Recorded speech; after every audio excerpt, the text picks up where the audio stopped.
नगर निगम जनसंपर्क अधिकारी संदीप श्रीवास्तव ने भी इसको लेकर प्रतिक्रियाएं दी हैं और बताया है कि क्या कुछ दिशा निर्देश जारी किए गए हैं। क्या कुछ बोला है, सुनवाते हैं आपको।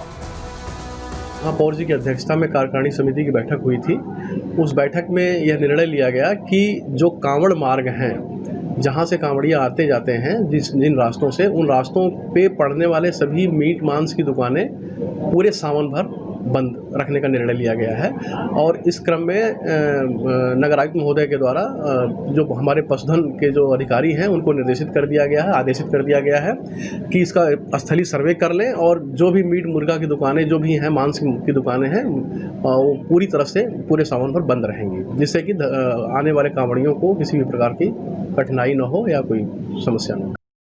पहचान बताओ और दुकान लगाओ, क्या कुछ निर्देश दिए आपने सुना। अब बार बार मैं कह रही हूं कि नियम होते हैं, क्या नियम होते हैं वो भी जान लीजिए। कांवड़ियों को सात्विक रहना होता है। दरअसल नियम पहला ये भी है कि नॉनवेज से दूरी रहने को कहा जाता है। सात्विक जीवन इस दरमियान जीना होता है।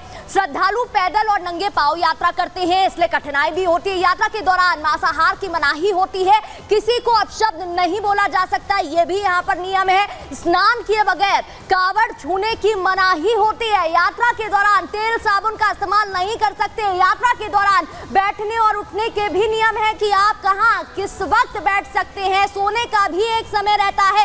कावड़ यात्रा के नियम आपको बता रहे हैं कि श्रद्धालु पैदल और नंगे पांव यात्रा करते हैं, नॉनवेज से दूरी रहती है और किस समय सोना है, बैठना है, इसके भी नियम है। नाम पर भी घमासान देखिए यहाँ चल रहा है। जयंत चौधरी की बात करें तो नेम प्लेट को लेकर बड़ा बयान उनका भी आया। उनकी तरफ से प्रतिक्रिया क्या आई वो आपको बता देते हैं। कावड़ ले जाने वाला या सेवादार की कोई पहचान नहीं होती। उन्होंने कहा धर्म जाति की पहचान करके कोई सेवा नहीं लेता है, इसे धर्म और जाति से नहीं जोड़ा जाना चाहिए, ये उन्होंने कहा है। क्या कुछ कहा है वो भी आपको सुनवा देंगे। ना तो कावड़ लेके जाने वाला व्यक्ति कोई पहचान करता है, जो सेवादार है उनकी वो एक आशीर्वाद की तरह वो प्राप्त करते हैं, ग्रहण करते हैं और आगे चलते हैं अपने काम। कोई इस हिसाब से जाति या धर्म के पहचान करके सेवा नहीं लेता और ना ही इस मामले को धर्म जाति से जोड़ा जाना चाहिए। सब प्रतिष्ठान अपना नाम लिखें। अब एक मालिक कोई और हो सकता है, ब्रांड कुछ और हो सकता है, जो चॉइस से लगा रहा है लगा ले। जहाँ तक वेज और नॉन वेज की बात है उसमें सेंस है। अगर कोई वेजिटेरियन है वो उसको ये प्रमाणित होना चाहिए कि तो वो करेगा नहीं, जो पदार्थ उसमें है वो सारे वेजिटेरियन हो, जो प्रक्रिया है बनाने की वो वेजिटेरियन हो। किसके हाथ से बन रही उसका क्या मतलब। और चलिए अब आपको आगे बढ़ते हुए ग्राफिक्स के जरिए समझा देते हैं कि जो पश्चिमी यूपी है, उत्तर प्रदेश है, उसमें रूट क्या कुछ रहने वाला है। आपको इस वॉल पे ग्राफिक्स के जरिए हम आपको बताएंगे कि पश्चिमी यूपी में कावड़ रूट क्या रहने वाला है। हरिद्वार से जल लेकर कहां पर लोग जाएंगे, अलग अलग रास्ते यहाँ पर देखिए। सबसे पहले मेरठ रूट आपको समझाते हैं। यहाँ देखिए हरिद्वार से ये रास्ता रुड़की और फिर मेरठ NH58 लोग पहुंचेंगे और उसके बाद ये दिल्ली रोड आप यहाँ पे देख रहे हैं। ये वो रूट मैं आपको दिखा रही हूँ, ये गंग नहर पटरी, ये रास्ते यहाँ से फॉलो होते हुए ऊपर की तरफ जाएगा। अब बागपत रूट की बात कर ले, यहाँ पर जिस मंदिर जाएंगे पानी चढ़ाने के लिए वो किस रूट से जाएंगे। ये मुजफ्फरनगर आपने देखा, फिर बुड़ाना और फिर ढाहा और उसके बाद यहाँ पर बिनौली मार्ग पर ये पहुंचेंगे यात्री। और आप यहाँ देखेंगे अगर वो यहाँ नहीं जाना चाहते तो यहाँ से आगे बढ़ते हुए नावला भी जा सकते हैं। इसके अलावा यहाँ से राधना पहुंचेंगे, ये आप देख रहे हैं पश्चिमी यूपी वाला रूट। और इसके नीचे बिल्कुल पहुंचेंगे तो सरूरपुर रास्ता है, यहाँ पर भी जो मंदिर है वहां पर जल चढ़ा सकते हैं। अब यहाँ खास बात ये भी है, पश्चिमी यूपी की इसलिए बात भी है क्योंकि देखिए 10 सीटें जहां उपचुनाव होने वाले हैं उनमें से 5 सीटें इसी रूट से होकर गुजरती है, इसलिए ये चुनावी लिहाज से भी बहुत महत्वपूर्ण हो जाता है। अब गाजियाबाद रूट की बात कर लेते हैं। NH58 यहाँ से देखिए NH24 जा सकते हैं। अब आप यहाँ देखिए गंग नहर पटरी मार्ग यहाँ पहुंच सकता है इंसान और मेरठ यहाँ पर कनेक्टेड रहेगा और दिल्ली एक्सप्रेसवे जहाँ पर मंदिर पहुंच कर चढ़ा सकते हैं जल। अब हापुड़ रूट समझ लीजिए, देखिए अलग अलग रूट है जहां लोग जा सकते हैं और जल चढ़ा सकते हैं, वहां से लेकर आ सकते हैं। फिर बुलंदशहर रूट की बात करें तो यहाँ पर देखिए राजराजेश्वर मंदिर, यहाँ पर जल चढ़ाते हैं लोग, और यहाँ नीचे आप समझेंगे तो सिद्धेश्वर मंदिर खुर्जा, यहाँ पर भी जल चढ़ाया जाता है। अब यहाँ समझ लीजिए आहार मंदिर, ये भी वो मंदिर जहाँ पर जल चढ़ाया जाता है। तो देखिए ये वो मंदिर है, ये वो रास्ते हैं। देखिए चुनावी लिहाज से भी महत्वपूर्ण हो जाता है वो इसलिए क्योंकि पश्चिमी यूपी की बात करें तो 10 सीटें जहां उपचुनाव हो रहे हैं उनमें से 5 सीटें इसी रास्ते में पड़ती हैं, चाहे बात करहल की हो या बात मुजफ्फरनगर की हो। अब देखिए इस पूरे मामले में अलग अलग रिएक्शंस और प्रतिक्रियाएं सामने आ रही हैं।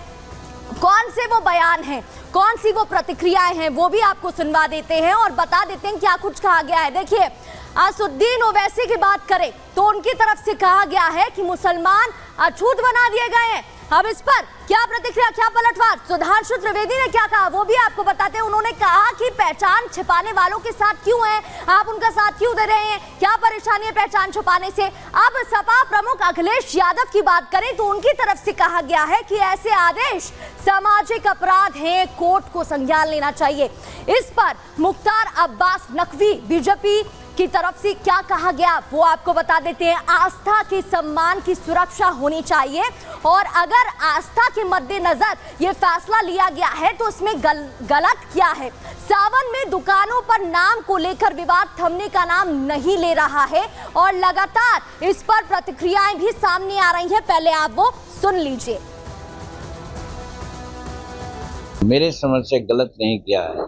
आज यहाँ प्रमोद लड्डू है, हम लोग लड्डू खाने वाले, अगर ऐसे ही रहता, नेम प्लेट नहीं लगता तो प्रमोद दुकान में नहीं जाते हैं हम लोग। और जब मालूम होता है कि प्रमोद लड्डू अच्छा है तो वहाँ चले जाते हैं।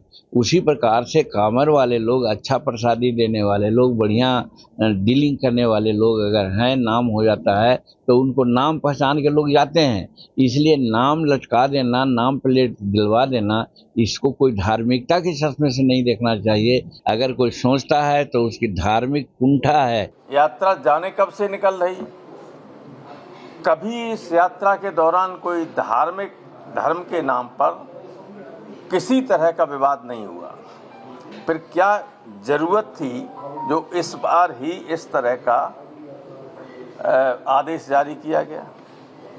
और सीधा सा ये था कि ये जो कांवड़िया लोग हैं जो निकलेंगे, उस ग्रुप में तमाम लोग बाहरी एंटी सोशल एलिमेंट भी घुस जाता है कई बार वहाँ स्थानीय, जो धर्म के नाम पर लोगों की दुकानों को भी लूट सकते हैं, लोगों की जान माल को भी खतरा हो सकता है। और इस भय से कोई मुसलमान दुकान न लगाए, मंशा यही था। समाजवादी पार्टी का लाया हुआ है अधिनियम 2006 में, आपने लेकर आए थे, हम तो खाली लागू कर रहे हैं।